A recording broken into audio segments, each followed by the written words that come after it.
Marvel reboot होने वाला है और होगा भी क्यों नहीं। मार्वल को अपना आयरन मैन वाला एरा वापस लाना है और कई सारे नए कैरेक्टर्स को अपने सिनेमैटिक यूनिवर्स में ऐड करना है, जहां सीक्रेट वॉर्स के बाद मार्वल ध्यान देगा एक बिल्कुल नए ग्रुप पर जो कि है म्यूटेंट्स। पर इस बार मार्वल अपनी अप्रोच चेंज कर रहा है। इन्फिनिटी सागा को हाई नोट पर एंड करने के बाद मार्वल ने फेज 4 को बहुत हल्के में शुरू किया। इस बार आइडिया थोड़ा डिफरेंट था, जहां मार्वल फेज 1, 2 और 3 के एंड में तगड़े डायरेक्टर्स के साथ आकर हमें एवेंजर्स मूवीज दे रहा था, वहीं इस बार आइडिया थोड़ा अलग था। इस बार फेज 4, 5 और 6 सीधे लीड करते एवेंजर्स मूवी की तरफ। अब हर एवेंजर्स मूवी को काबिल डायरेक्टर्स ने हैंडल किया है। जॉस व्हीडन ने हमें पहली और दूसरी एवेंजर्स मूवी दी और वो दोनों मूवी जबरदस्त थी। एंथनी और जो रूसो ने हमें एवेंजर्स इन्फिनिटी वॉर और एंड गेम दिया, जिन्होंने मार्वल को एक नया पीक अचीव करवाया। पर फेज 4 के शुरू होते ही ये सभी नाम गायब हो गए। प्लस मार्वल के कई सारे प्रोजेक्ट्स पर फोकस करने से माहौल थोड़ा ढीला पड़ गया, जिसके बाद मार्वल अगर एक प्रोजेक्ट अच्छा लाता तो दूसरा प्रोजेक्ट हल्का साबित होता। और क्वांटममेनिया के खराब परफॉर्मेंस के बाद कैंग को रिप्लेस करने की बात हुई, यानी जो ओवरऑल मैप स्टूडियो के माइंड में था वो पूरी तरह चेंज करना पड़ा, जिसके बाद मार्वल डेस्परेट हो गया और रॉबर्ट डाउनी जूनियर को लाने के साथ साथ रूसो ब्रदर्स को भी वापस लाना पड़ा मल्टीवर्स सागा को एंड करने के लिए। और यही से आइडिया निकल कर आ रहा है कि मार्वल को कोई ऐसा चाहिए जो पूरे सागा का ध्यान रख सके, जो देखे कि कैसे अलग अलग प्रोजेक्ट अपने आप में बढ़िया होते हुए फाइनली एक असेंबल की तरफ लीड करे। और सीक्रेट वॉर्स के बाद आने वाली म्यूटेंट सागा के लिए रूसो ब्रदर्स को चुना जा रहा है सारे प्रोजेक्ट्स को ओवरसी करने के लिए, जो कि बहुत जरूरी स्टेप है मार्वल की तरफ से। एंथनी और जो रूसो मार्वल स्टूडियोज के साथ 2014 की कैप्टन अमेरिका विंटर सोल्जर से जुड़े हुए हैं, जिनके साथ साथ हमें राइटर्स क्रिस्टोफर मार्कस और स्टीफन मैकफीली हमेशा दिखते हैं। तो कैप्टन अमेरिका विंटर सोल्जर की तारीफ हर सुपर हीरो फैन करता है। इस मूवी के सस्पेंसफुल और पॉलिटिकल नेचर का हर कोई फैन है, पर मेनली इसकी तारीफ होती है इसके जबरदस्त हैंड टू हैंड कॉम्बैट और रियलिस्टिक स्टंट वर्क के लिए। जेम्स यंग ने इस मूवी में एक्शन कोरियोग्राफी करी है। अभी के लिए बढ़िया बात इनकी ये है कि captain America brave new world के रीशूट के लिए भी इन्हीं को वापस लाया गया था, क्योंकि स्टूडियो को captain America brave new world में कैप्टन अमेरिका मूवीज के लेवल का एक्शन नहीं दिखा। और ये फास्ट पेस्ड एक्शन आइडिया है रूसो ब्रदर्स का, जो कि विंटर सोल्जर के एक्शन सीन्स को 1995 की हीट और 1996 की मिशन इम्पॉसिबल जैसा रखना चाहते थे।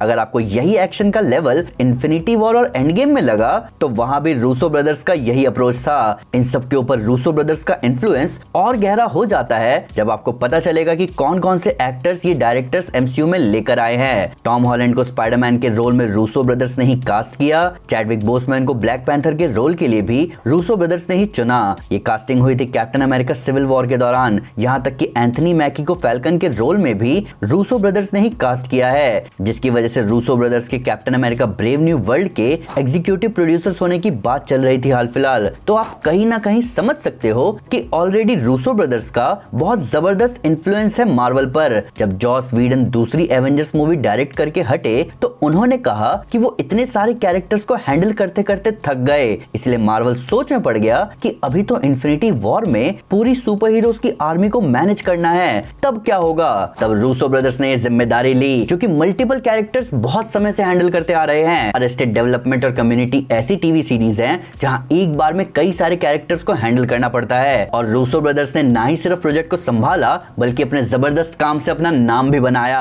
इसीलिए वो लोग रेडी हो गए इन्फिनिटी वॉर और एंड गेम के लिए, जिसे उस वक्त इन्फिनिटी वॉर पार्ट 1 और पार्ट 2 कहा जा रहा था। और हम सब इसके गवाह हैं कि रूसो ब्रदर्स ने बहुत जबरदस्त काम डिलीवर किया।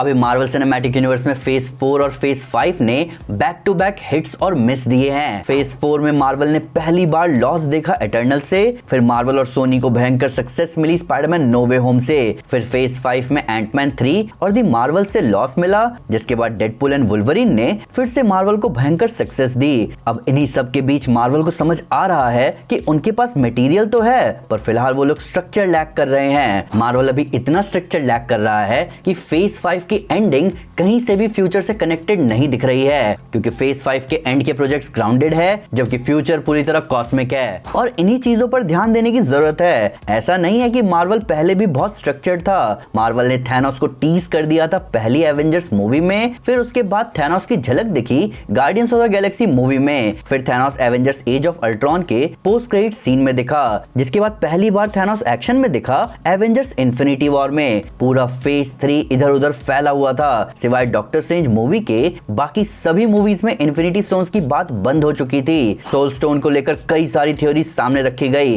पर सोल स्टोन निकला वॉर्मीर पर जहां रेड स्कल था। तो माहौल उतना स्ट्रक्चर्ड नहीं था, बस हाइप भयंकर थी। और इसी हाइप के बीच हल्के प्रोजेक्ट्स जैसे एंटमैन द वॉस्प की कोई बुराई नहीं कर रहा था, क्योंकि ऑडियंस इन्फिनिटी वॉर की हाइप में इन अनपॉपुलर ओपिनियन का वजूद ही मिटा देती।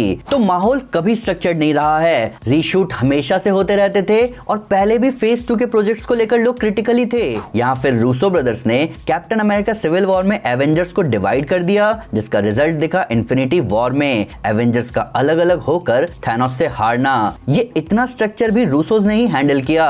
तो सारा खेल ये है कि मार्वल सिनेमैटिक यूनिवर्स के फेजेस को स्ट्रक्चर की जरूरत हमेशा से रही है, और अभी जब मार्वल को लॉस दिखने लगा तो उन्हें समझ आया कि किसी को इसका ध्यान रखना होगा, और इसके लिए रूसो ब्रदर्स से बेहतर कौन हो सकता है। हालांकि मार्वल अभी भी बहुत सिंपल है, और फिलहाल वो अभी जितना सिंपल है इतना सिंपल माहौल आगे नहीं होने वाला। म्यूटेंट्स बहुत बड़ा ग्रुप है जिनके मार्वल सिनेमैटिक यूनिवर्स का हिस्सा बनते ही एक एक कदम फूक फूक कर रखना पड़ेगा।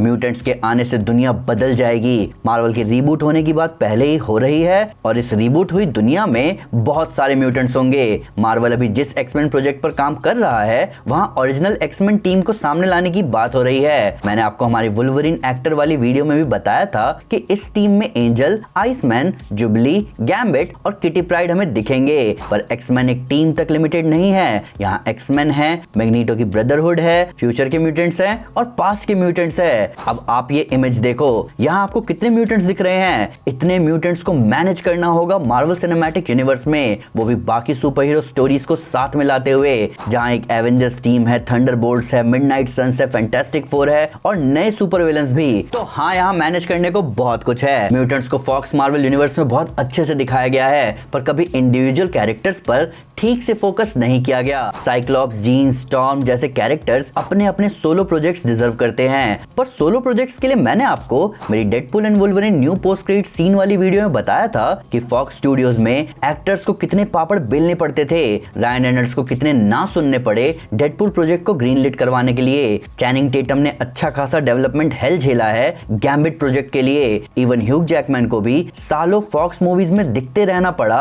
अपनी सोलो मूवी के लिए। तो इस हिसाब से बाकी कैरेक्टर्स के सोलो प्रोजेक्ट्स कब आते जो कि इनसे भी फेमस थे कॉमिक्स में। तो हर कैरेक्टर पर प्रॉपर फोकस रहे, इसके लिए रूसो ब्रदर्स जैसे पैशनेट लोगों की जरूरत है जो कि सोलो प्रोजेक्ट्स का भी ध्यान रखे और टीम वाली स्टोरीज को भी प्रॉपर्ली लाए। मार्वल बेशक रीबूट हो रहा है सीक्रेट वॉर्स के बाद, पर अब वक्त है एवोल्यूशन का, और मार्वल ने इस एवोल्यूशन की तरफ अपना कदम पहले ही रख दिया है। लोगों को मार्वल यूनिवर्स को फॉलो करने में दिक्कत ना आए, इसके लिए मार्वल ने अपने सारे हिस्सों को अलग अलग कर दिया है। अलग अलग लोगों की देख रेख में रखते हुए टेलीविजन और एनिमेशन साइड ब्रैड विंडरबॉम संभालते हैं। मार्वल स्पॉटलाइट इंट्रोड्यूस किया गया ताकि ज्यादा कैरेक्टर ड्रिवन स्टोरीज आगे लाई जा सके, और मूवीज जैसी चल रही हैं वैसी चलती रहेंगी। तो दोस्तों, मार्वल के इस नए दौर का सफर शुरू हो चुका है। एक तरफ सीक्रेट वॉर्स के लिए एक्साइटमेंट है, रीबूट की हाइप है, और दूसरी तरफ इवोल्यूशन की कमिटमेंट। मार्वल का ये कदम ना ही सिर्फ नए कैरेक्टर्स और नए स्टोरी लाइंस को एक्सप्लोर करने का है, बल्कि अपने फैंस को उन्हीं का वो पुराना मैजिक वापस देने का वादा है। रूसो ब्रदर्स और नए प्रोजेक्ट्स के साथ मार्वल जो स्ट्रक्चर और फोकस लेकर आएगा वो हमें एक नए सिनेमैटिक यूनिवर्स की तरफ ले जाएगा जो कि बड़ा, बोल्ड और बिल्कुल अनएक्सपेक्टेड होगा। अगर आप भी इस नए एरा के लिए एक्साइटेड हो तो वीडियो को लाइक करो, अपने थॉट्स नीचे कमेंट्स में शेयर करो और चैनल को सब्सक्राइब करना मत भूलो, क्योंकि ये तो बस शुरुआत है। मार्वल यूनिवर्स के नए चैप्टर की कहानी अभी बाकी है। Thank you guys, this is Aman Sinha and you are super super. Piece.